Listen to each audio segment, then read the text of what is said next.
in the morning. Jimmy Lakey on the radio. I got my coffee and cream. Jimmy's on the air. Wake up and start your day. Now go and tell all the neighbors, yeah. Then crank up the radio. There's infotainment, brilliance to get you on your way. Wake up and start your day with Jimmy Lakey.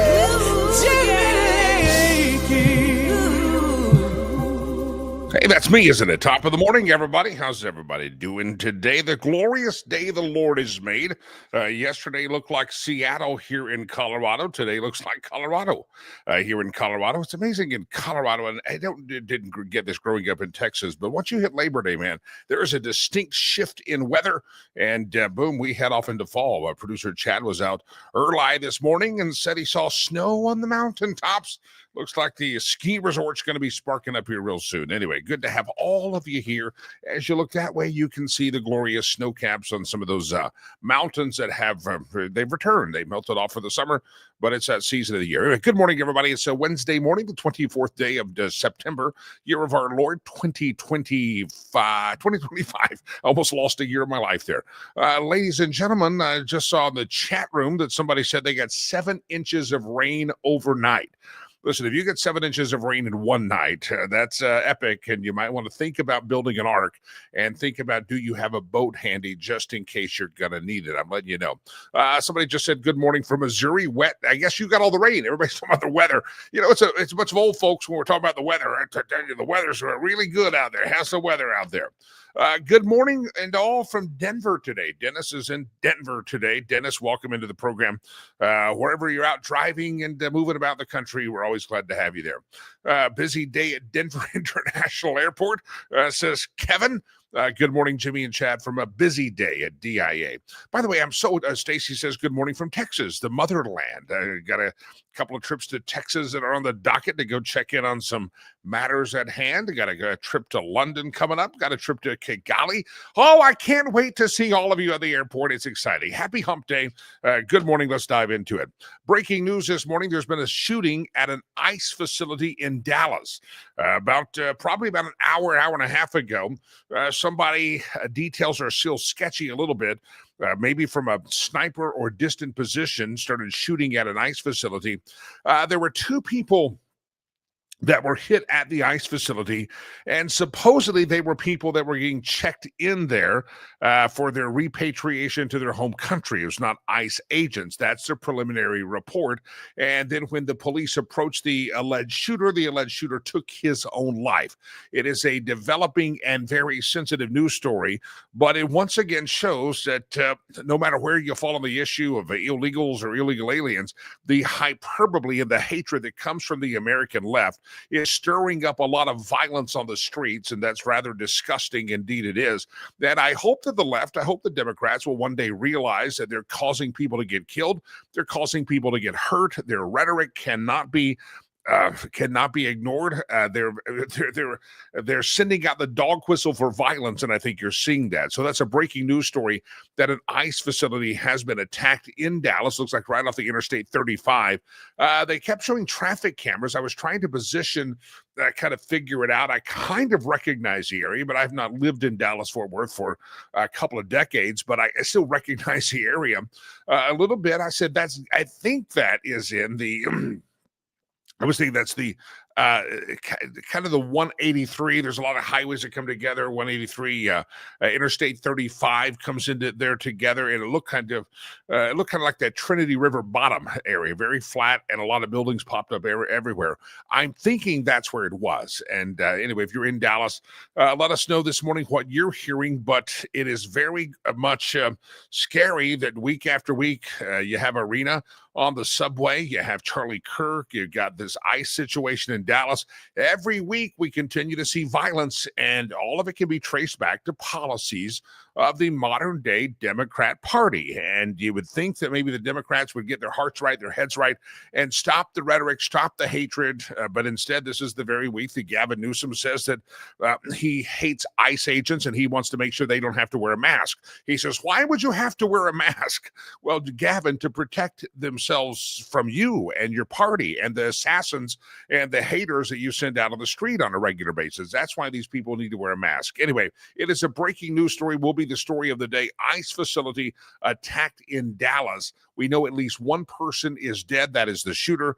And I'm getting conflicting reports on who was attacked and the situation of who might have been injured and or killed, but they're saying there's 3 people that were involved in that shooting. 3 people. One is confirmed dead, and I'm getting mixed reports on the other 2. So stand by.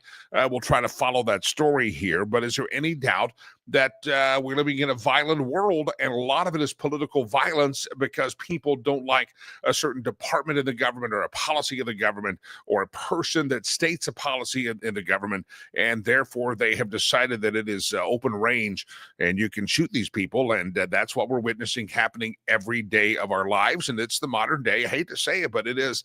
Is there any doubt that this is the modern day liberal movement ensconced in that Democrat Party? So anyway, hopefully the leaders of the Democrat Party who are afraid of the radicals, they will get their hearts right, heads right, and start rebuking and throwing the radicals out, but there's no sign that that's coming anytime soon.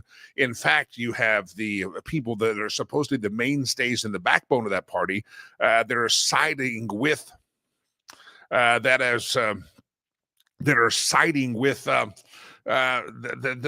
radicals. They're crazy. Even Kamala Harris said, yeah, I'll endorse Mom Dami, the commie, for mayor. She wouldn't call his name, but she, in her press tour, went around yesterday and said that she's going to endorse him because why? He's the Democrat nominee. And that's not necessarily the best way to endorse somebody. I don't endorse someone just because they're the Republican nominee. I don't do that. It turns out a lot of the people that I would endorse would be Republicans, but that's not the measuring stick. Jeff brings up a good point. Jimmy Kimmel will probably say that no matter what happens, this person was a MAGA supporter. It's always a MAGA supporter. Anybody remember back the Aurora Theater shootings just down the street from us in Aurora Theater in Aurora, Colorado? Remember the CBS reporter? I think he got suspended because he looked at the name and said, there's a guy like that that's listed on a Tea Party site. They immediately said it was a Tea Party. This is their instinct. This is their hatred for you. And this is their hatred for you. All right, Brian is checking in the Facebook chat room. He says, gunman is dead. He was in a sniper position on the roof. That's what we heard. He was in a sniper position, but the police caught him immediately. When police approached him, he shot himself, is the understanding. So he did not walk up or drive by. And they said 3 detainees were shot. That's what we were hearing originally, is that it was not ICE agents that got hit by the bullets. It was actually detainees that were being checked in there. So anyway, it's a developing story. They say 2 of the detainees, Ray says, Fox 4 in Dallas was saying that 2 detainees had passed away. So people are going to be sent back home. Some radical, some crazy just killed some people. And again, a breaking news story, a lot of moving parts on this one. All right, here's a question for you that I have a feeling that no one's going to be able to answer positively on. Did anybody watch Jimmy Kimmel's return to television last night? Did anybody? We were in a pre-show meeting, producer Chad and I said, I haven't even seen any clips of it. I had to refresh a couple of screens on my computer to even see a news story about the return of Jimmy Kimmel to late night television last night. Now, here's what we do know. I'll give you the facts. I did not watch it. If you did, please comment in the chat room. By the way, if you're new to the show, almost all the platforms we're on, Rumble, YouTube, all the Facebook feeds, the Twitter feeds that we're on. If you're watching live, if you comment on those actual feeds, that shows up in our chat room, and it goes right here on the screen if it passes producer Chad's muster. So that would be interesting. Did anybody watch it?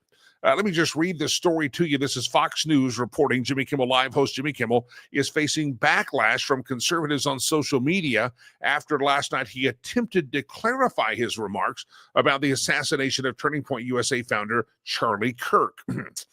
Tuesday night was the first show that Kimmel's hosted since Disney announced his return. After nearly a week off air, the late night host addressed it but did not apologize. He said, quote, "I've been hearing a lot about what I need to say and do tonight. And the truth is, I don't think what I have to say is going to make much of a difference. If you like me, you like me. If you don't, you don't. I have no illusions about changing anyone's mind, but I want to make something clear because it's important to me as a human." Jimmy Kimmel's a human. Did you know that? He's actually a human being. Now, he's one of God's children, and therefore we got to think of him as like Charlie would. So, yeah, he's a human. You understand that it was never my intention to make light of the murder of a young man. Well, it might not have been your intention to make light of the murder, but you did intend to sully all of us up and dirty all of us up and say that it was us who did it when it was actually your people. Jimmy says, "Nor was it my intention to blame any specific groups for the actions." When you go on television and you say MAGA did this, isn't that your intention? You're blaming a specific group for your actions. Jimmy Kimmel is an idiot. I mean, he just doesn't realize that words have consequences. And he says, quote, "Nor was it my intention to blame any specific group for the actions." So I blamed a specific group of people for the actions, but it wasn't my intentions to blame a specific group of people for the actions. I mean, this guy's supposedly smart. This is the guy that the Hollywood types rode to their cavalry out and threatened more terrorist attacks and more assassinations. I mean, this is the guy. This was the poster child for freedom of speech. He goes out and blames a specific group of people, but then he says it was not my intention to blame a specific group for the actions. Quote, "It was a deeply disturbed individual that was really opposite of the point I was trying to make, but I understand that to some, it felt either ill-timed or unclear, maybe both. And for those who think I did point the finger, I get why you're upset. If the situation was reversed, there's a good chance I would have felt the same way. Last Monday, he falsely appeared. He falsely accused." Yeah.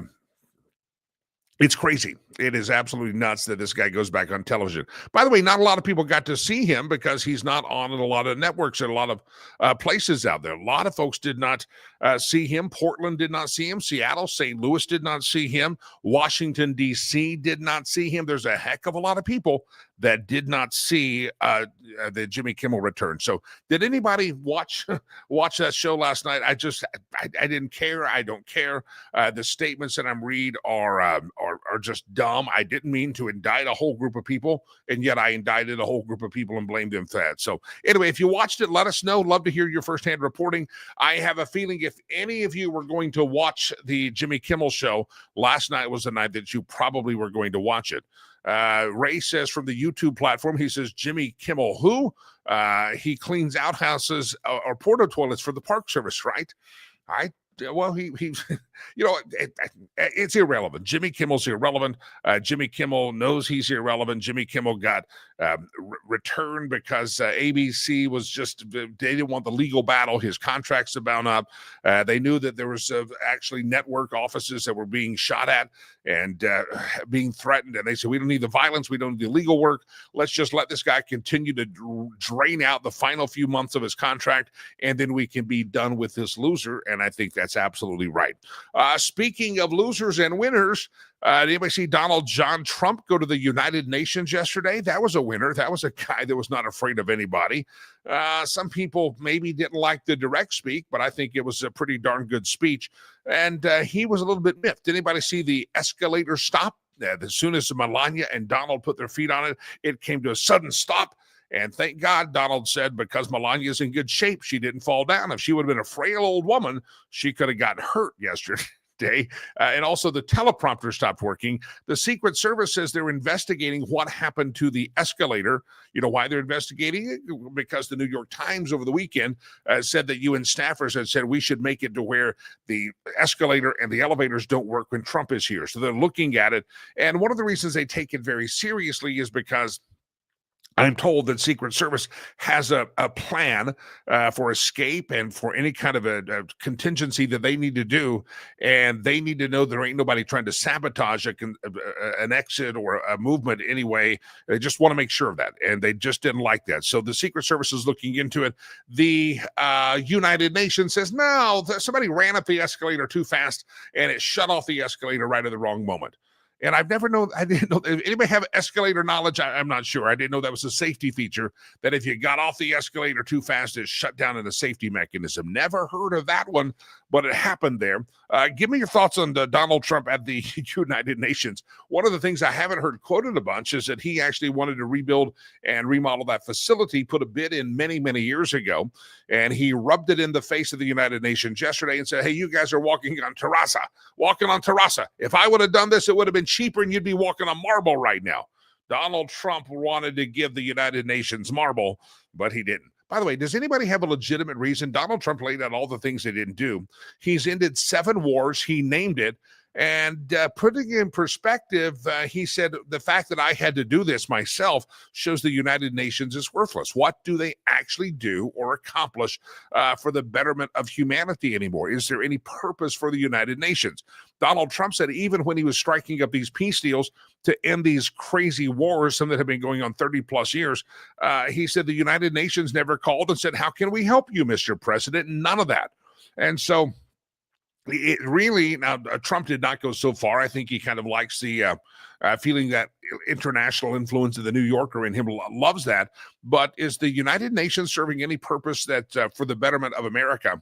I don't see what they do. I don't see what the United Nations purpose is.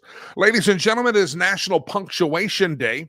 Do you still, well, let me tell you the story. There's a story behind this, is that punctuation rules have changed in America.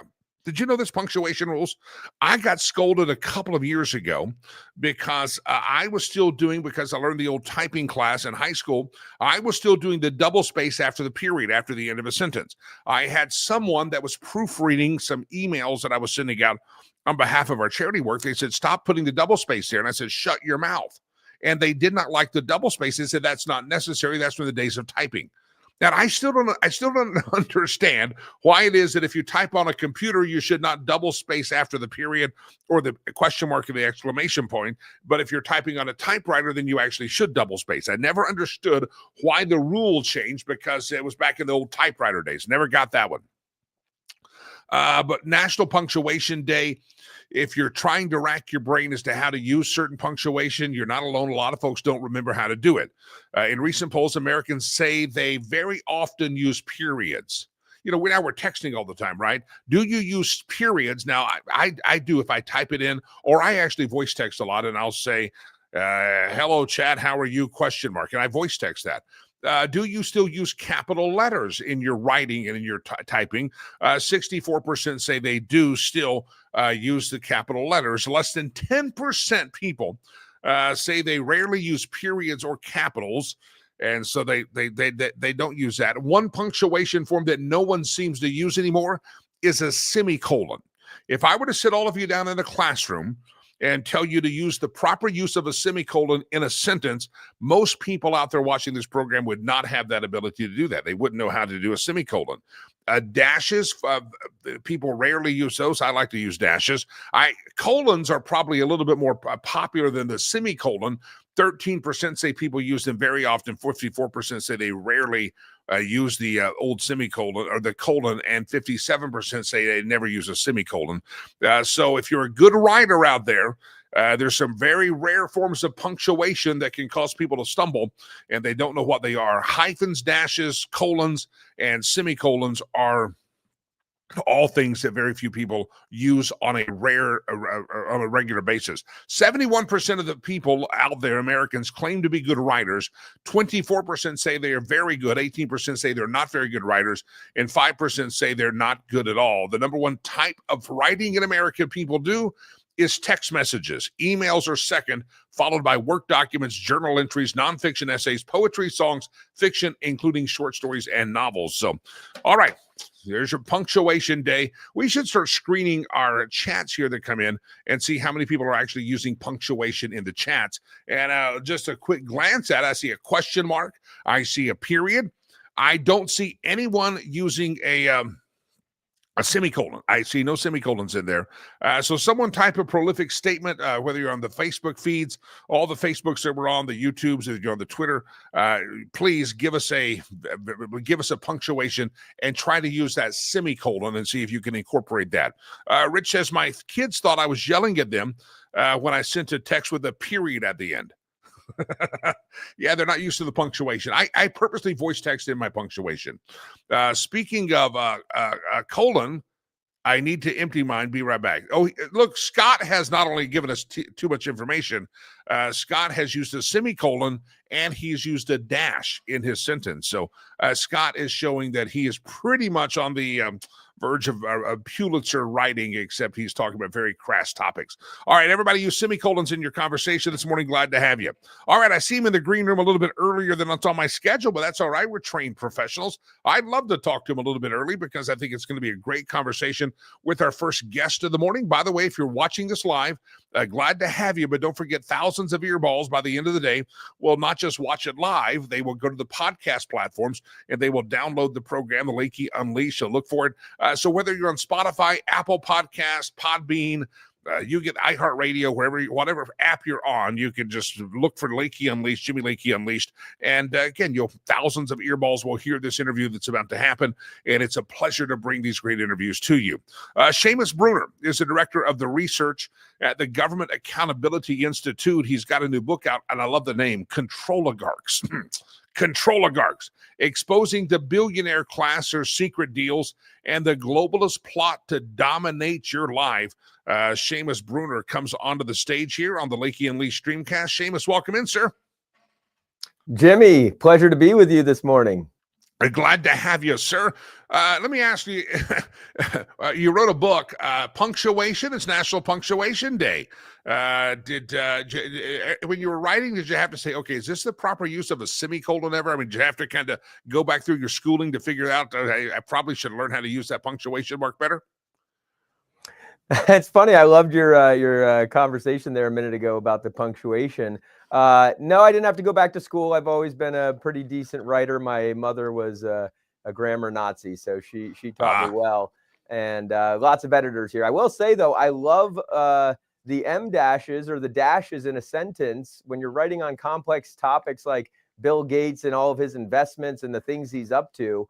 It really helps to, instead of having to give you a whole nother paragraph, do a little aside without burying you in parentheses. So I love the dashes. What's unfortunate is now a lot of people who don't use dashes, when they see them, they think it's Chat GPT, because apparently Chat GPT uses lots of dashes. So fortunately, I've written long before Chat GPT was an option, and you can see I always use dashes, not Chat GPT.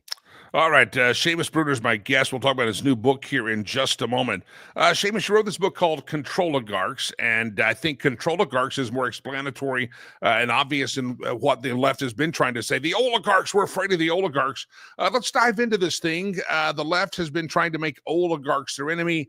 I know Stephen A. Smith and some other people said, stop talking about oligarchs. No one knows what you're talking about.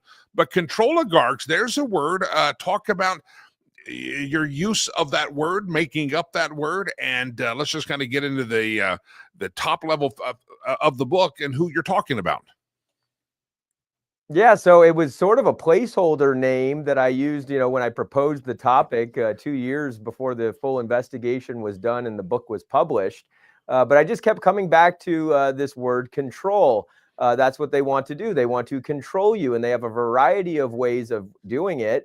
The guys you see on the cover are Bill Gates, Mark Zuckerberg, Jeff Bezos, Klaus Schwab, who's on his way out at the World Economic Forum. But Larry Fink, the head of BlackRock, he gets his own chapter in there. So he's taking over at the World Economic Forum. And then, of course, you've got George Soros, a whole chapter on him and his son, Alex Soros, who is very young. If he lives to the age of his father, he will have 50 more years of trying to control our lives through the chaos and mayhem that they unleash. And by the way, Alex Soros is far more radical than his father. So a lot of people don't know about him. I thought, I'm going to take the richest people in the world. We follow the money at the Government Accountability Institute and followed it all the way to the top. The net worth of the characters in this book, the combined net worth, tops $1 trillion, probably closer to 2 trillion personal net worth. And so all kinds of good stuff in here, from the war on farmers and, the takeover of the internet, takeover of the mainstream media, et cetera, et cetera. Let me ask you, obviously, if you're going to spend your billions of dollars and you're going to try to control us or become a control oligarch, those of us on Main Street say, why doesn't Bill Gates just go spend his money on a vacation? Why does he want all this farmland? What does he care about what we're doing on Main Street? Why does Mark Zuckerberg want us addicted to phones, etc.? What is their purpose or their motivation in spending their fortune, their time, their effort, and energy in controlling us or afflicting us here on Main Street, USA? Why do they care? Yeah, well, the first and most obvious reason is money. Control equals cash. They get richer the more they control. And Bill Gates found this out at a very young age. It's actually his father, Bill Gates Sr., was a intellectual property attorney in Seattle. He represented some of the largest companies there way back in the 50s, 60s.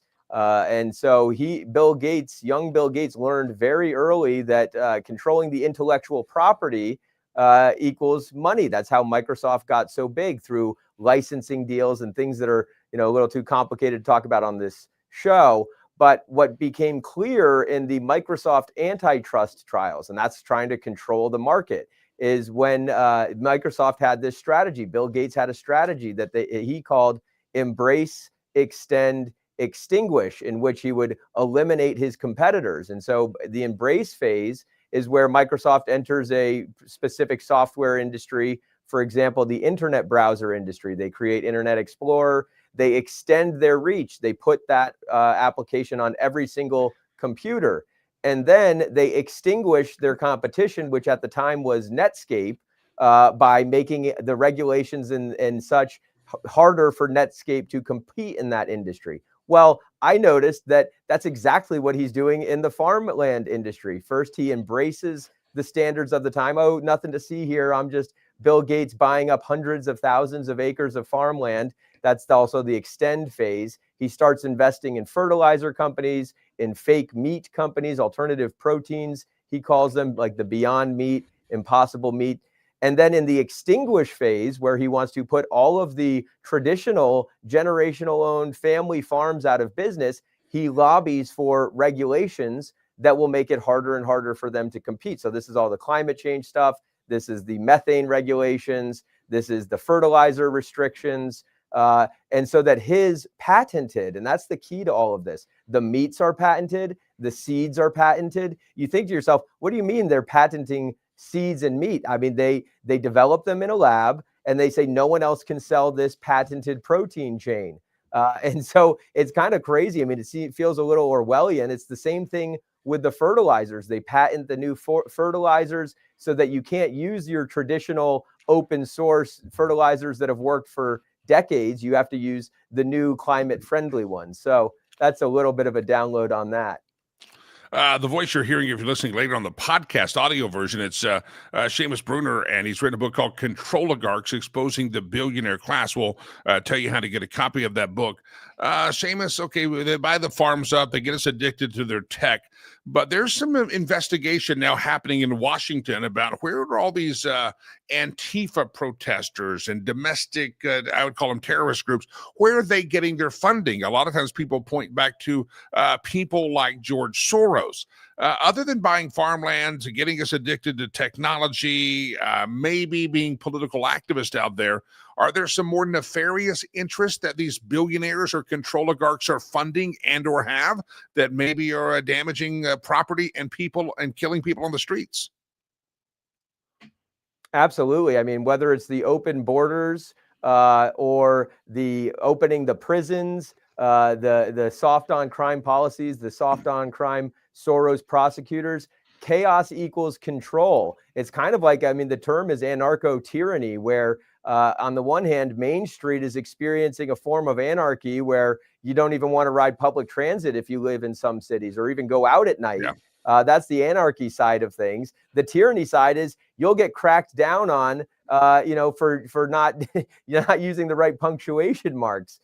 So Soros absolutely funds all of the groups, among with a bunch of others, names you've heard, names you haven't, like the Arabella Funding Network. You might have heard of that. The Ford Foundation, the Tides Foundation. There's all these and it's billions and billions of dollars. And the way it works is the Soros types, they fund legitimate entities, or, semi-legitimate entities that are not engaged in, let's say, rioting and looting and burning, things like the ACLU, or there were these No Kings protests recently, the Indivisible Project.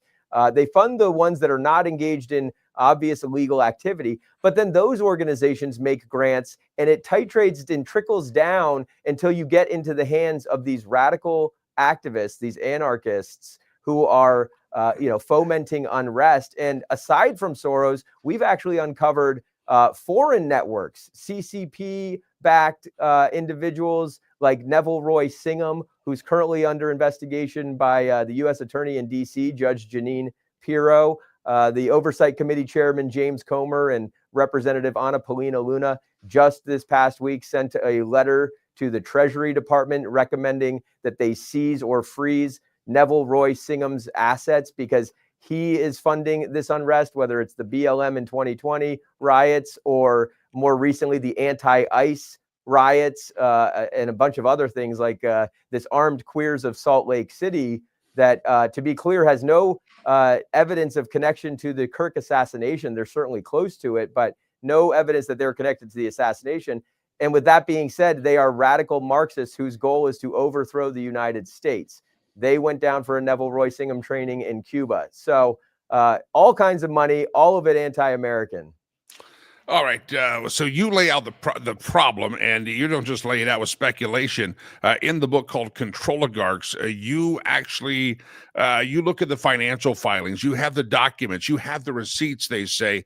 We'll talk about kind of the solution or the problem that we face and what's the next step. But talk about your research. I think that's very important, that it's not just some author trying to sell a book that's speculating this is happening. You, as I said, brought the receipts. Yeah, absolutely. I work, my colleague, Peter Schweitzer, the great Peter Schweitzer, I've worked with him for close to 15 years now. I started as an intern and helped him on many of his books. We're aware that there's a lot of people who do Google books or just opinion books, and they put this stuff out there. We find that books are the best, longest lasting medium for publishing investigations. And our investigations take years. We comb through thousands and thousands of financial filings and government records, FOIA records. One of the books that I am most proud to work on was called Clinton Cash. I went through thousands and thousands of pages of Clinton Foundation 990s and tax documents and put all of that stuff into a spreadsheet. For every investigation, I make a big spreadsheet of all the money. It's all linked and sourced to the receipts. And then we publish it in the form of a book, because then from there we can put out articles and videos and all of that. But we love publishing books because you can every book has over 100 pages of endnotes. I mean, you go to the back of the book, almost half of it is endnotes, 1,000 plus verified primary sources, no anonymous sources. So that's why we like books, and the receipts are absolutely there. Bill Gates, you talk about him buying up the food industry, buying up farmland across America. I've been hearing a lot of politicians recently saying, why are Chinese buying up farmland? Why is the Chinese government? Why do they own Smithfield, a meat processor? They're involved in our food supply chain, and we're wondering why the foreign entanglement. But I haven't heard many people outside of your book talk about worrying about Bill Gates buying up all this land. Should we be equally wary of Bill Gates as we are the commie Chinese? Yeah, absolutely. I mean, just as wary. I mean, for the same reason they're buying it up. You control the food, you control the people. The thing about Bill Gates is that he has this really sinister plan to get us onto these fake foods. I mean, I just saw just the other day, another company he's invested in is a fake butter company in which they're harvesting carbon, CO2 carbon, and they're making fake butter out of it. They're calling it butter, but it's made up of, harvested CO2 pollution. So I think there's a little bit of like God complex going on, a lot of greed, and some sociopathy maybe mixed in there as well. He has a fake breast milk company he invested into. He invested in the number of, and they're all in the book, the number of like disgusting things that you would never want to eat or put into your body that he's investing in. The problem is okay, you can say, well, I'm not going to eat the Impossible Burger. I'm not going to give my baby the fake bio milk. But the thing is, there's other companies. A-Peel is one of these waxy coatings. It's intended to keep food on, produce on the shelves for longer. That's a company that he invested in. You don't even know that you're eating it because it's, it's sprayed on all your foods. It's this, the FDA says it's generally recognized as safe. But the way the FDA applications work is they're paid for by the company who wants it to be done. The company does the review themselves. They basically know how to pick the right locks at FDA to get approval. And so it doesn't necessarily mean it's healthy for you. It just means it's been approved. On and on and on. He's buying up all of these companies. And then the thing about the fake meats is you say, well, I'm not going to eat the fake Beyond Meat steak. Well, that's fine. But all of a sudden you're noticing your ribeyes are getting more and more expensive at the grocery store. $30, $40 for a good steak at the grocery store. You're going to find that it's a luxury. Maybe you only have steak at Christmas or Thanksgiving. Now, let me ask you, does it bother you that the recent trip to London that the president took to the United Kingdom? I guess a lot of these control oligarchs that you list in the book, Bill Gates, Mark Zuckerberg, Bezos, at times with this president, especially talking about AI in the tech world, these folks are traveling around with Donald John Trump. Does that catch your eyebrow? Because you're outlining some pretty crazy things you're involved in, and now you realize that they have a place at the table in the Washington, D.C. area. Yeah, it really started right around the inauguration. You saw that they started pouring money into the inaugural fund, $1 million each. Zuckerberg donated, Gates donated, the Google guys donated, Bezos, and they were all there. Yeah, that did not make me happy to see them as honored guests at the inauguration. On the one hand, and there's obvious reasons why they would be trying to cozy up to the Trump administration. They've got all kinds of concerns: antitrust, FTC, FCC, all kinds of other type of concerns with the censorship they've been doing on their platform. So it makes sense why they would do it. And so Donald Trump, he's fighting a lot of battles. I can understand why you don't want to go up against people with over $1 trillion in personal net worth, and then you add in the market cap of their companies. They can do a lot of damage. And so if Donald Trump wants to get his agenda done, he's going to have to build some bridges. I just hope that, and I've seen evidence that he's extracting concessions from them. Not enough to make me happy. But for example, it was reported by the New York Times, no less, that Bill Gates, the Gates Foundation, has decided to cut all funding to Arabella and its network funds, the Arabella Advisors Network. That's, if people know, the New Venture Fund, the Windward Fund, the 1630 Fund. All of these things, if you haven't heard of them before, spend hundreds and hundreds of millions of dollars, billions of dollars on everything that that you don't want. I mean, they have a ballot harvesting operation, a get out the vote operation. They've got all kinds of climate alarmism. They're funding these protests and riots. And so when Bill Gates, he had previously given about $400 million to the Arabella Network funds. When he cuts funding, that is a massive blow to the infrastructure of the radical left. So more of that. Zuckerberg's a huge funder of the Arabella Network. Soros is a huge funder. So when Trump goes after Soros and says we're going to look at it with RICO, and Bill Gates, I don't think it's a coincidence, cuts his funding to the infrastructure of the radical left. Those are, good things that Trump has done. And if you get more of that, I think it makes sense to keep your enemies closer.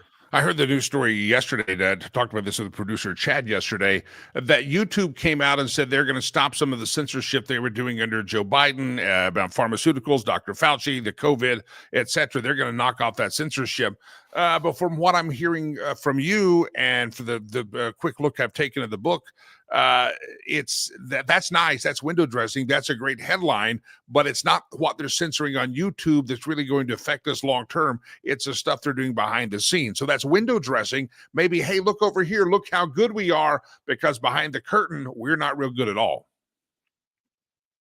Yeah, that's right. I mean, it's a victory, a small victory. I think all the creators on YouTube who lost their channels because they were telling the truth, I think they're owed some damages, actually, a lot of damages, millions, hundreds of millions, possibly, maybe billions. So, saying mea culpa, sorry, our bad, we'll let you back on. That's one thing. But a lot of people invested in their whole YouTube, show and channel, and that was supposed to be their method of income. And a lot of people got hurt by that. So, it is window dressing. And it's not like these guys are changing their politics overnight. I mean, they're not a monolith. It's possible. Elon Musk used to be a pretty hardcore Democrat. He seems to have come a lot more towards the sane side. But I don't know. I mean, there's some really radical left ones out in Silicon Valley. Reid Hoffman, Reed Hastings, Laureen Powell Jobs, the widow of Steve Jobs. She's still funding a lot of this stuff. So I think Trump is turning some screws. I think they could be turned harder. Again, the name of the book is called Controligarchs, and I'll give you the exact full title here in just a moment. Controligarchs: Exposing the Billionaire Class, Their Secret Deals, and the Globalist Plot to Dominate Your Life. All right, Seamus Bruner is my guest. Seamus, as we wrap things up, let me ask you this question here. You bring the receipts, you name the names, you tell about all these nefarious little things that they're involved in, and the average person out there is, I'm just trying to live my life, man. I'm just trying to clock into the factory, clock into the store. Is there any hope? Do I surrender? What does the average person that values their freedom, values their privacy, values their right to think, eat, and do whatever they want without government involvement or big control oligarchs involvement? What is the solution to this problem? And is there hope for all of us that are under the thumb of these dastardly people? Absolutely. I have a lot of hope for the future. People are waking up all the time. And the number one thing you can do is, if you're just kind of a casual, and I know everybody's got busy lives, but share it to someone who isn't. There's a lot of retired people out there. You got to wake up as many people in your network, neighbors, family, friends, as possible at sharing this information and letting them see. It's pretty obvious that politics is not going to leave you alone. You may not have wanted to be involved at all in politics, but you've got to get involved. And even if that's just sharing an article, sharing a book, sharing a podcast or radio show, that's a pretty simple thing to do. The other thing is, you got to vote with your money and make sure that you're not funding your own enemies. I mean, so many of us are funding, we're giving a lot of our money to our enemies. And that starts by buying as much things that you can locally as you possibly can. I mean, Amazon, it's hard to live without Amazon because you need things in 2 days. But if you can spend less there, buy more from your local farmers, go find the closest local farmer you can. I buy all my meats from a local farmer. They're not putting any of the Bill Gates vaccines in the meats there. And support those people, because it's harder and harder for farmers to turn a profit and make a living. So at least get your food as local as you can. I thought that it would cost more. It actually costs less than going to the grocery store. So buying local is a good way to make a change, feel a little better, and help somebody in your community. Now, you are the director of research for the Government Accountability Institute. That organization is a great organization about government accountability. It's right there in the name. So what was it got your attention about not just government accountability, but these control oligarchs? These guys aren't elected officials. They're private sector guys. They can do what the heck they want. How did your attention and your gaze defer to the private guys as opposed to the government accountability? Help us connect those dots.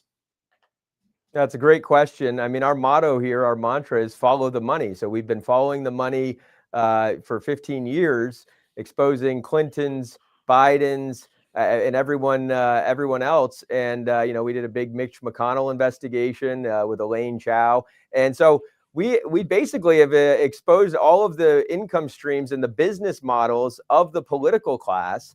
But I kept coming up against this. Well, they're not the ones actually devising the policies anyway, right? I mean, it's when Joe Biden, or whoever, AutoPen, signs legislation and signs these policies into law, like the Inflation Reduction Act, for example. It was such a monstrosity.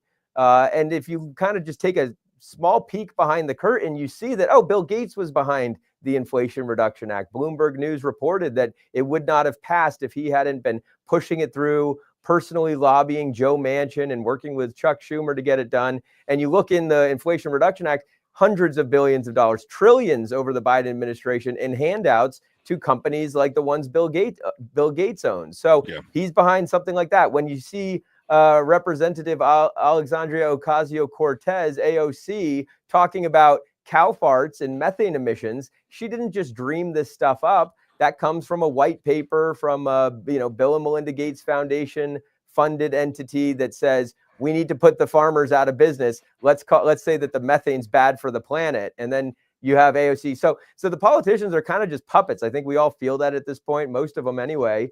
And they're taking their orders from this class above the political class, who I call the control oligarchs.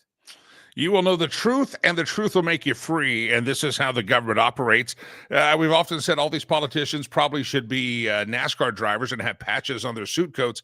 But a lot of the patches, you might not recognize the name of the company. It's not. It's going to be these deep underbelly organizations. The name of the book is called Control Oligarchs: Exposing the Billionaire Class, Their Secret Deals, and the Globalist Plot to Dominate Your Life. Seamus Bruner is the author. And Seamus, if folks want to buy the book, tell them how to do that. It also where do they learn more about the Government Accountability Institute? Yeah, thanks, Jimmy. It's at controloligarchsbook.com. If you don't want to support Jeff Bezos, it is on Amazon and all Barnes & Noble, Books A Million. It's a very unique word. It's the word control and the word oligarchs smashed together. So controloligarchsbook.com. You can follow me on X, Twitter. It's at Seamus, SEAMUS, Bruner, BRUNER, all platforms, Instagram, etc. And then our website for all Government Accountability Institute investigations is thedrilldown.com. Thedrilldown.com. And my good friend and colleague Peter Schweitzer has a podcast there. It is amazing that they've been screwed around. The oligarchs. And it's the old adage, what they accuse us of doing, it's something that they're actually doing. They're screaming about oligarchs, which no one really knows what they're talking about, but you make it very clear who the control oligarchs are, and folks need to pay attention. Again, the name of the book, Control Oligarchs: Exposing the Billionaire Class, Their Secret Deals, and the Globalist Plot to Dominate Your Life. Seamus, I appreciate your time and jumping in here. Thank you very much, sir. Congratulations and good luck. Thank you, Jimmy. You got it. Seamus Bruner, again, the name of the book, Control Oligarchs: Exposing the Billionaire Class, Their Secret Deals, and the Globalist Plot to Dominate Your Life. My friends, very important that you wake up and smell the coffee out there and understand that there's forces out there. You know, we talked about this yesterday. It's not just spiritual warfare. We talked about the Bible being clear. We don't wrestle against flesh and blood, but powers and principalities in an unseen realm. Well, there's also an unseen realm that's actually tangible, and you don't even know it exists. And it's the unseen realm of the underbelly that's actually controlling Washington, D.C. All right, good to have all of you here. I hope you'll get a copy of the book. It's called Control Oligarchs with Seamus Bruner. And if you're not familiar with the work of Peter Schweitzer and the American Government Accountability Institute, you should be.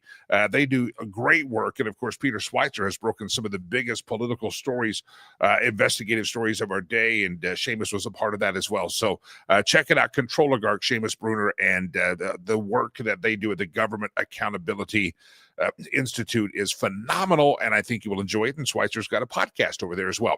All right, let's dive into breaking news of the morning. We know that an ICE facility in Texas, in the Dallas area, was attacked this morning.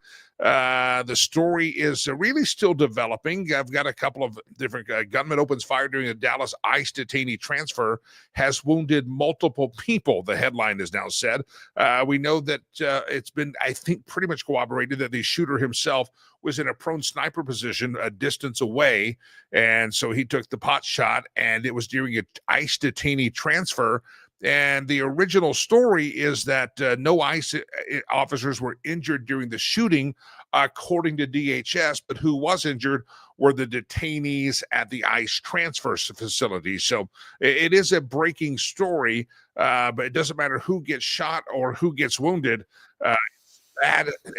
You just have to look at the demonization of ICE and these facilities, and it's not healthy. It's not good. The shooting reportedly occurred as ICE officers were transferring detainees into the facility. The shooter died due to a self-inflicted gunshot wound. The other shooting victims were detainees, and no law enforcement officers were hurt in the incident. High-ranking Dallas Police Department sources are telling Fox News right now that the shooting happened about 6:30 local time. They say no law enforcement officers were injured, but the 3 detainees were shot and 1 detainee was killed. Kristi Noem said there were multiple fatalities in the Dallas shooting. There was a shooting this morning at the ICE detention center, she wrote on X. Details are still emerging, but we can confirm that there were multiple injuries and fatalities. The shooter is deceased by a self-inflicted gunshot wound, and evidently those who were killed in this shooting, not just the shooter, but also detainees that were being taken to that transfer center so that they could be transferred back and repatriated. It is a breaking news story, but once again evident that when you're putting all this focus on ICE, who is simply out there enforcing American law. If you don't like ICE, if you don't like deportation, if you think we should have open borders, you can have that thought all you want, but go and change the law of the land. The law of the land is that if you're here illegally, you shall be deported. I was listening to the numbers yesterday by Tom Homan. He said about 400,000 they think they have already deported. During the term of Barack Obama, they were at about 3 million. And so ICE was doing their job under Barack Obama. ICE is now doing their job again and being allowed to do their job under Donald Trump. And yet the politicians and the hatred that's out there by people like Pritzker and people like Newsom that are exacerbating violence on the street, promoting violence on the street, indirectly just by their hatred for ICE. ICE is doing the darn same thing that they did under Barry Hussein Obama, who was known lovingly and adoringly, and he embraced it, that he was the deporter in chief.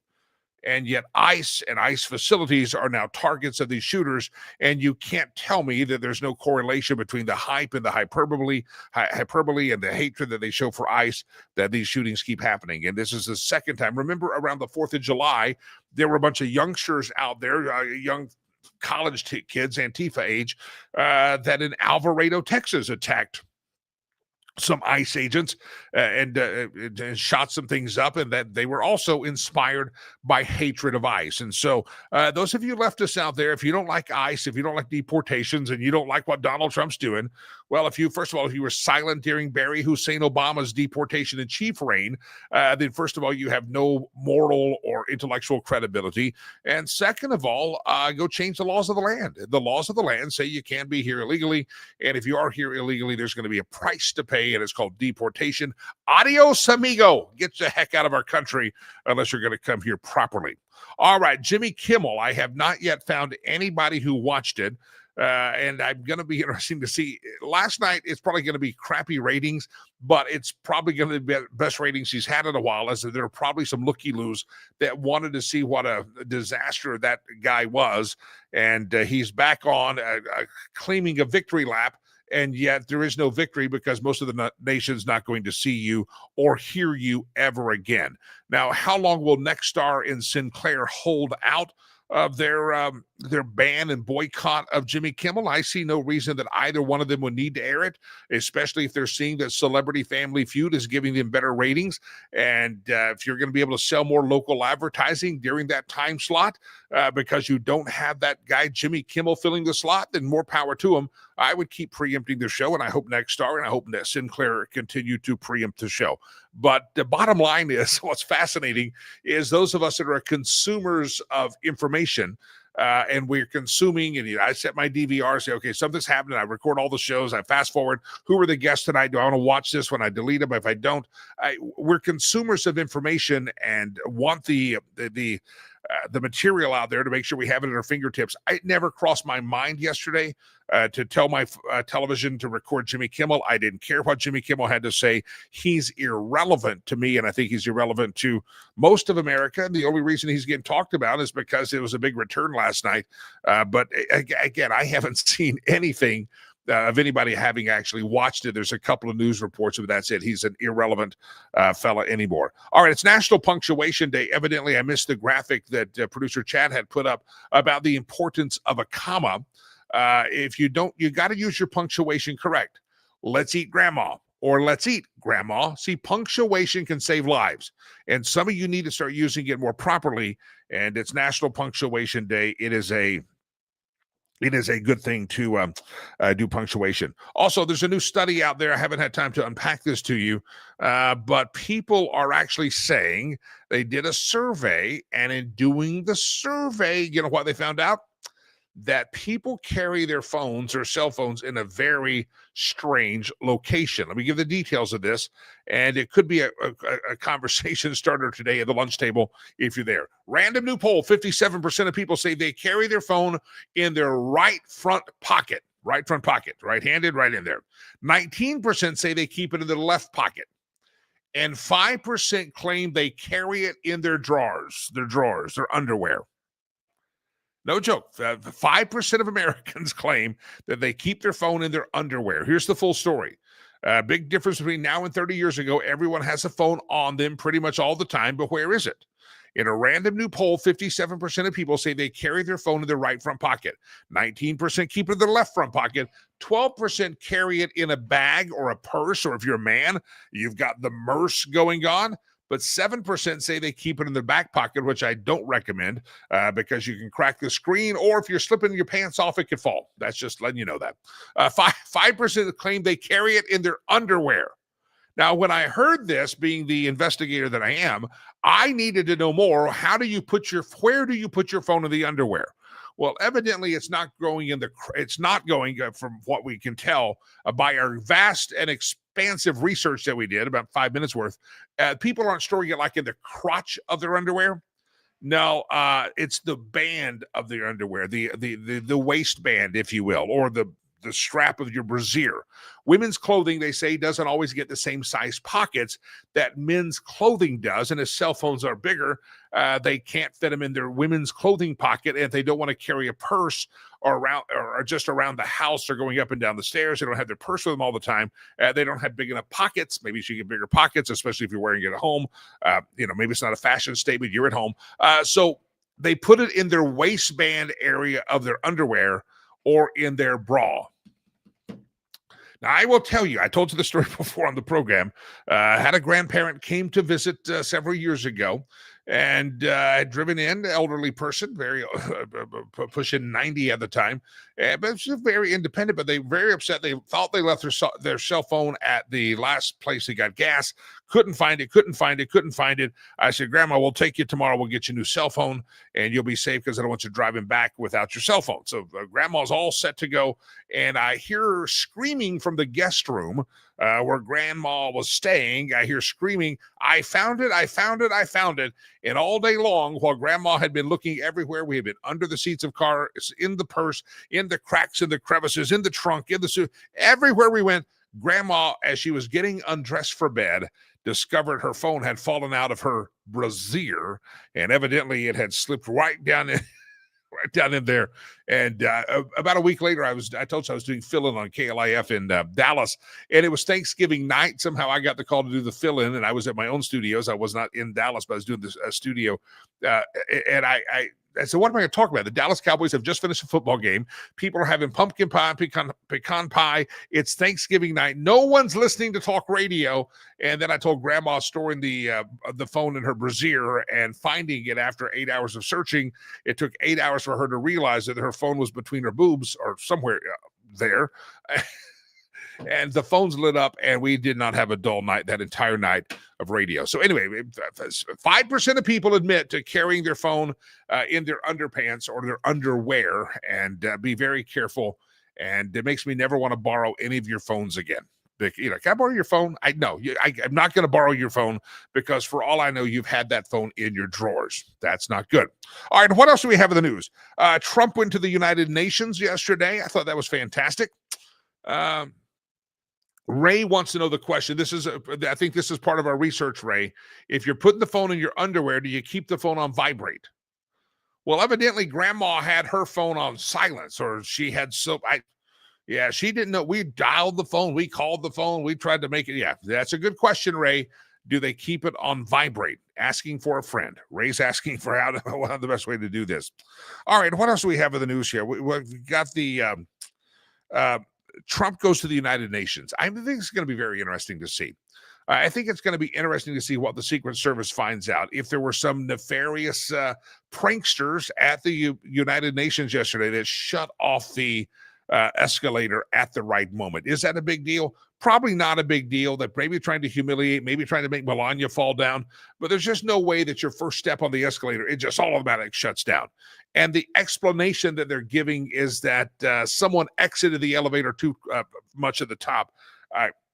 That's BS. I call BS on that. Maybe somebody can help us with that.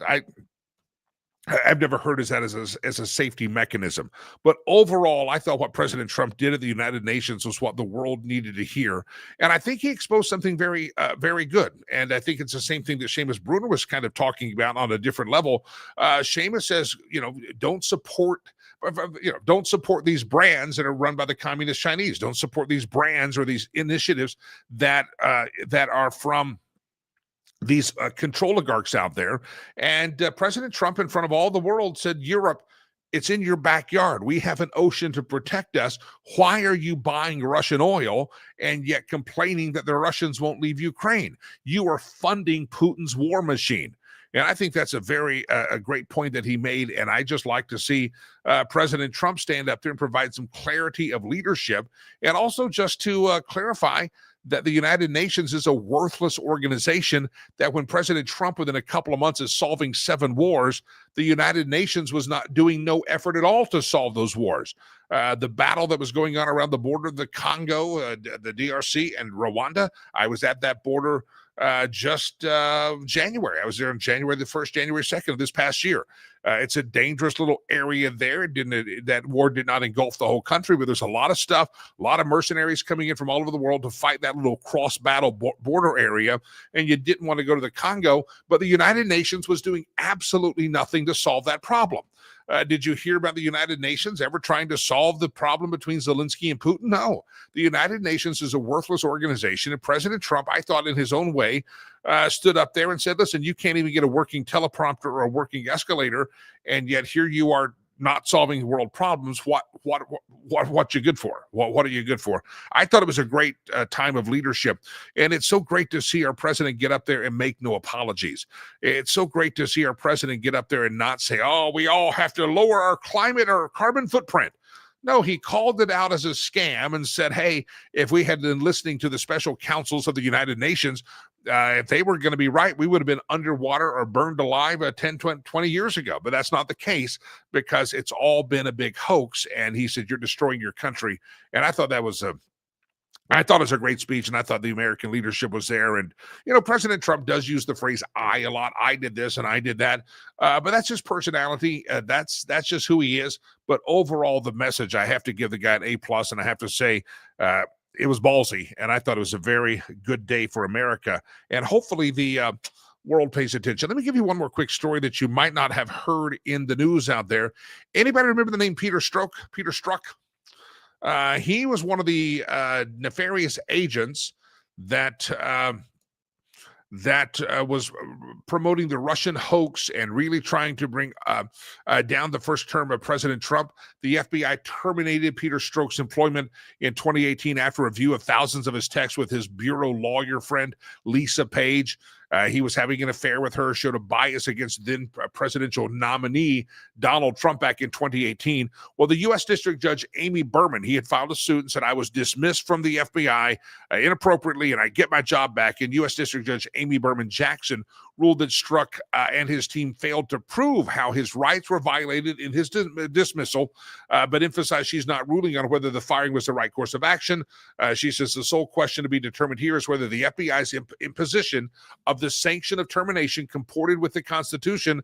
After thorough reviewing of the pleadings and material submitted, the court finds there is no genuine dispute of the material in fact that would preclude the entry of a summary of judgment. In other words, Peter, you got fired. You may not like it. Maybe they should have done something else. I don't know, but they have every right to kick your dirty scoundrel butt out of their office, and that's what happened. So the former FBI agent who worked in the Bureau for 22 years before he was fired denied that his personal views of Trump influenced his ability to perform the job, according to Politico. And an inspector general report says we don't have great evidence that Peter Strzok's Russian probe was affected by alleged bias. and yet he started the Crossfire Hurricane. There was a lot of texting between he and Lisa Page. So Peter Strzok, you didn't know it. He got fired, and he's been trying to get his job back. And a district court judge said yesterday, Peter, I'm sorry, but they had every right to fire you. And so hit the road, Jack, and don't you come back no more. All right, there's another story we'll follow in the next couple of days that's kind of under the radar, is there's a couple of subcommittees in Washington, D.C. in the House that are still looking into January the 6th, and they're looking into the former January the 6th committee, and they're just kind of saying, did we get the right narrative about J6, or was it Trump? They're saying, hey, you had a lot of paid informants there for the intelligentsia, the FBI, the CIA. There are a lot of paid informants there on the streets. We would like some information on those paid informants and who was there, and were they plants? Were they rabble-rousers? We'll find out. There's some January 6th subcommittees that are still looking into what really happened on January the 6th versus what you were told happened. All right. Can we have a conversation here together? Maybe you've thought about buying or selling a home. Maybe you got real estate on your mind. Listen, you need to think ahead on real estate. I mean, most people don't enter into real estate buying or selling lightly, but sometimes you're like, okay, let's just do it and let's go. A lot of times, if you know it's coming, you know you're thinking about it, you start having those conversations early and start interviewing the people you want involved with you. Your realtor, that's somebody who should probably have a real strategy session and kind of talk about what you're wanting. And if you can, give yourself as much time as possible. Now, Friday of this week, Sherry Cree will be back on the program with us, as she is every Friday. But I thought last Friday was just a fantastic, just kind of a real simple point that I didn't think of. That if you're thinking, maybe I don't want to sell right now because Christmas and Thanksgiving will come up and I just don't want to be dealing with that. But man, after the first of the year, I was told years ago by somebody that as soon as the Super Bowl's done, man, houses, it's time to start moving. That's when your spring season starts in real estate. That's what I've been told before. Listen, Sherry said this last Friday. She said, listen, if you want to do that and capitalize on the spring season, if you're in Colorado, you know your grass is not going to be green. There's not going to be trees, leaves on your tree or flowers in your planters by February of March, maybe more like April and May. So now's the time to get some photography done. Now's the time to just start preparing for that which you may not be doing for 4, 5, 6 months. Listen, homeswithsherry.com is a strategy session, my friend. She wants to earn the right, and every step she makes, every move she makes, every effort that she puts in, she's working to earn the privilege of becoming your realtor for life. She wants to become that partner with you that in real estate, you can build generational wealth. And it's not just about which block of the neighborhood you live on or which neighborhood, which school district. There's a part of that, but a lot of it's a business thing. And where's the best place to go? Maybe you want to buy, maybe you want to sell, maybe you want to downsize. Maybe some of you are going to have, maybe you want to get to the ranch style home. Maybe you're tired of the stairs.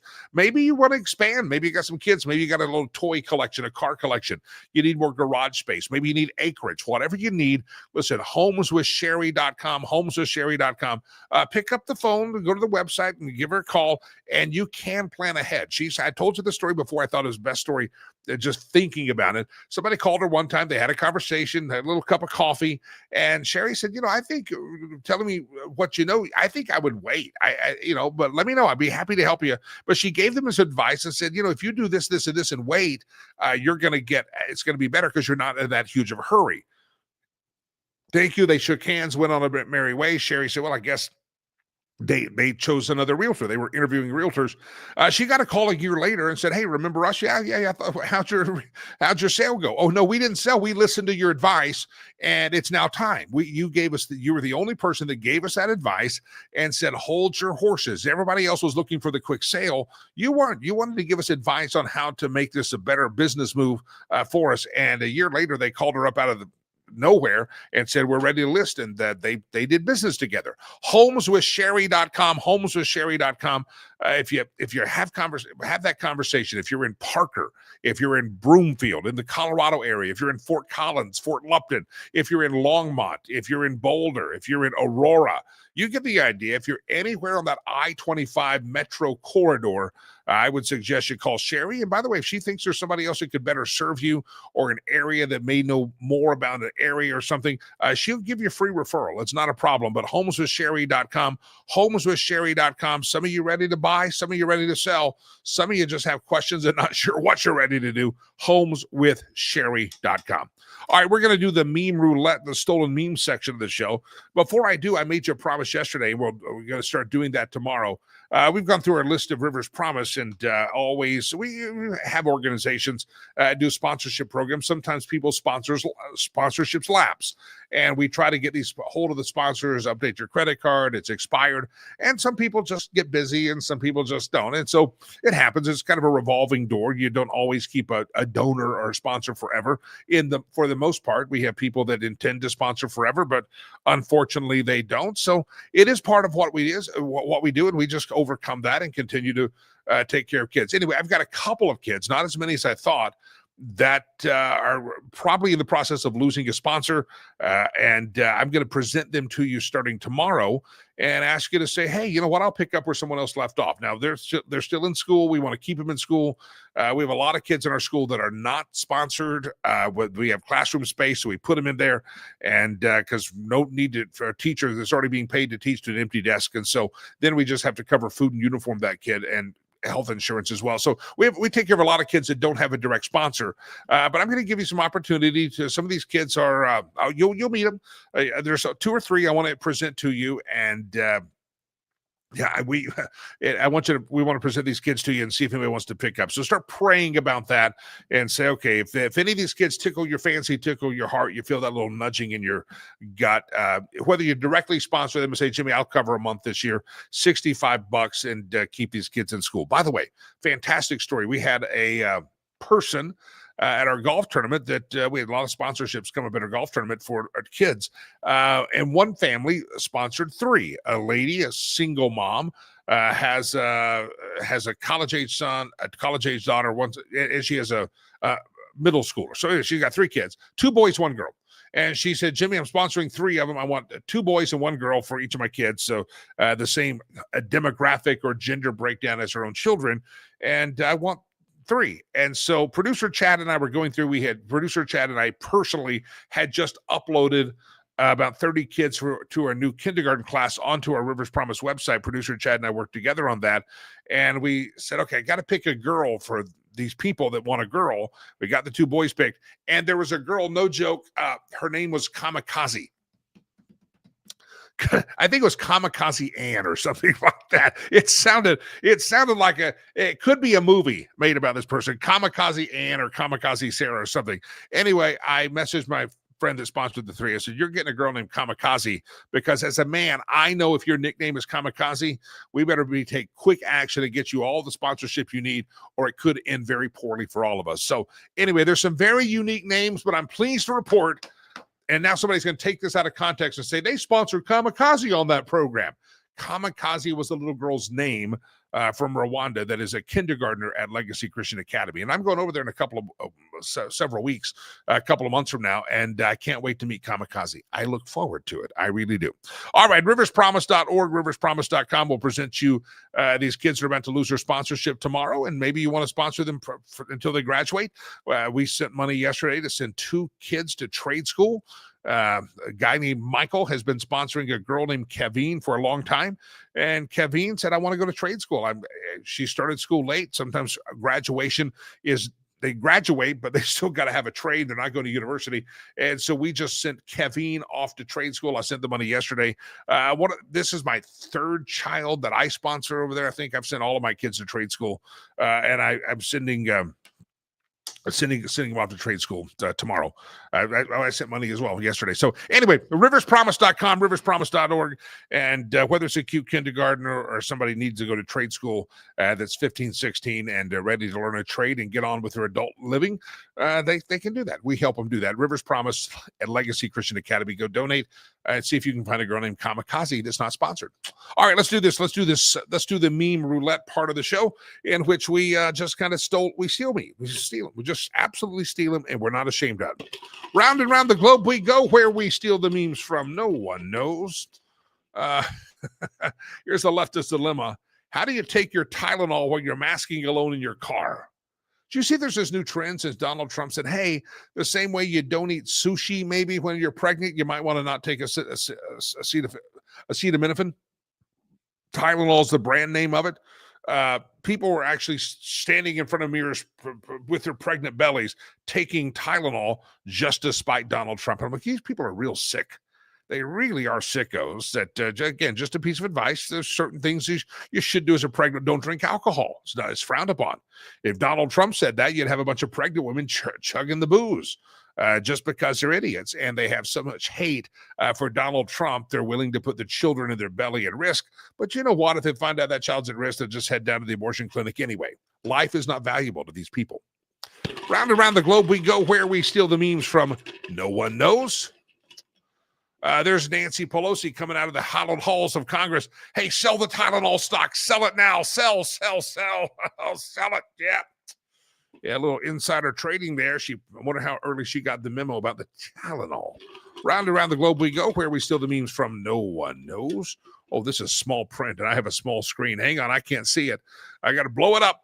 Democrats trying to explain why Jimmy Kimmel being fired is a free speech violation, but the Biden administration using Google, Facebook, Twitter, and YouTube to silence conservatives is not a free speech violation. Yeah. Oh, when they fired Roseanne as well, that was not a free speech violation. Yeah. Gina Carelli. From the Star Wars series. Yeah, she got fired for. That's not free speech. It's only a free speech violation if it's Jimmy Kimmel. All the rest of you, shut your pie hole and stop your conspiracy theories on the Twitter, or they'll shut you down the YouTube. Round around the globe we go, where we steal the memes from. No one knows. Comedian Steve Byrne, one of our favorites. So hold on. Are we all canceling Disney still, or do we need to resubscribe again? By the way, is it also cool again to drive a Tesla now that Elon has talked to Trump again? Do we have to go back to burning them? We got to keep up with these standards. It's all giving me a headache. Some Tylenol. Where are we on that one? Do we take Tylenol? It's the left. They're just they complicate it. Cancel our Disney. Oh crap! I got to resubscribe to Disney. Burn a Tesla. Oh, to drive a Tesla. No, he's talking to Trump at the Kirk funeral. He's talking at the Kirk funeral.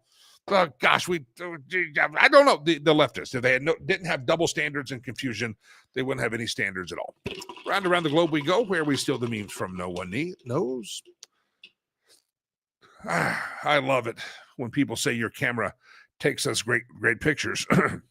Thank you. My oven makes delicious lasagna also. My friend Tony was showing some photos that he's been taking of landscapes and sunsets recently. And I said, what phone do you have? My phone doesn't work the way. Now, his is a newer phone because I'm a ghetto Jimmy, and I will upgrade this phone. It's like an iPhone 2, I think. I don't know. I'll update it when it stops working totally. I don't go get gadgets. He had a pretty new phone, but he's making some fantastic photos. It's fantastic photos. Yeah, I'm not that good at it. Yeah. But my oven does not make good lasagna. It doesn't. Round around the globe we go, where we steal the memes from. No one knows. Therapists, they are not antidepressants. All I'm saying is I've never been less than a decade, been less happy while holding a taco. Therapist, for the last time, I can't get your insurance to cover tacos. Don't yell at me. You need a taco. It's Taco Wednesday. You get it? Yeah. It's a lot of reading today. A lot of reading. I'm like, I can't see it. I had to blow my screen up. By the way, if you see my name underneath the headline is Ralphie Gets Two Treats. Ralphie is my dog at the House of Lakey. And I sent Ralphie off to the groomer this week, and he came back a mess. I've got to fire the groomer. The groomer's not going to be able to do that again. Somebody messaged me and said, you say that's cute, right? That's not what Ralphie's supposed to look like. Ralphie is a Keeshond, and that is what Ralphie looked like when he came back from the groomer, and what he's supposed to look like. She said, could I take him a little bit tighter so that I could cut off this, it'd be easier to comb out the undercoat that these dogs get, but so they blow their coat, right? Just a little tighter around the chest area. And we go from that look to this look here that he looks like a stray dog that's roaming around a Tijuana street. That's what my dog looks like. He looks like he's escaped the taco stands in Tijuana, and he's running around my house now, and it's a horrible haircut. And so Ralphie gets 2 treats because I read dogs don't recognize themselves, so he's not traumatized by it, but they said they can't pick up the emotions of their owner if the owners are traumatized. And so I keep telling Ralphie he's a handsome young man. I give him extra treats, and then I cry that my dog has been messed up like that. Ralphie gets 2 treats. Because we're taking care of Ralphie. It's like I don't want my dog to go all Democrat on me and get violent. We got to be careful.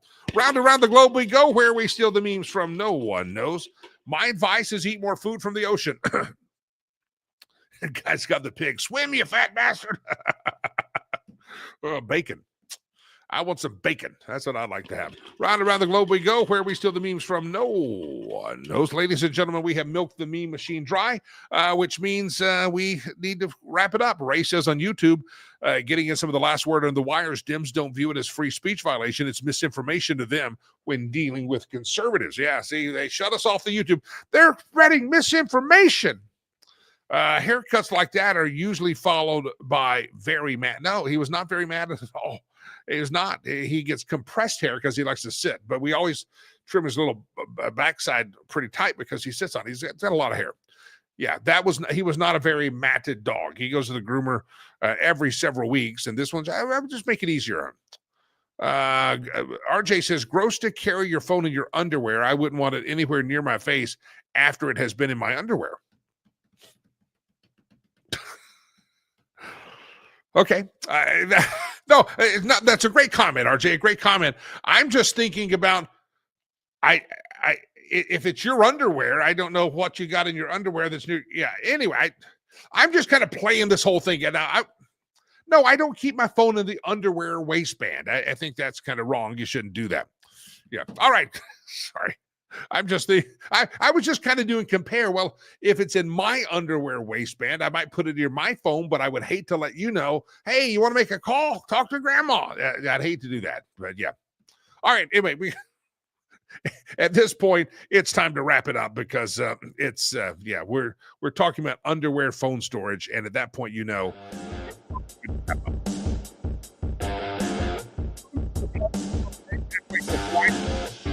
go like us on all the podcast platforms, would you? If you're on the Spotify, the iHeart, the Apple podcast thing, the Podbean. I mean, there's so many podcast platforms. Go find Jimmy Lakey Unleashed and like it.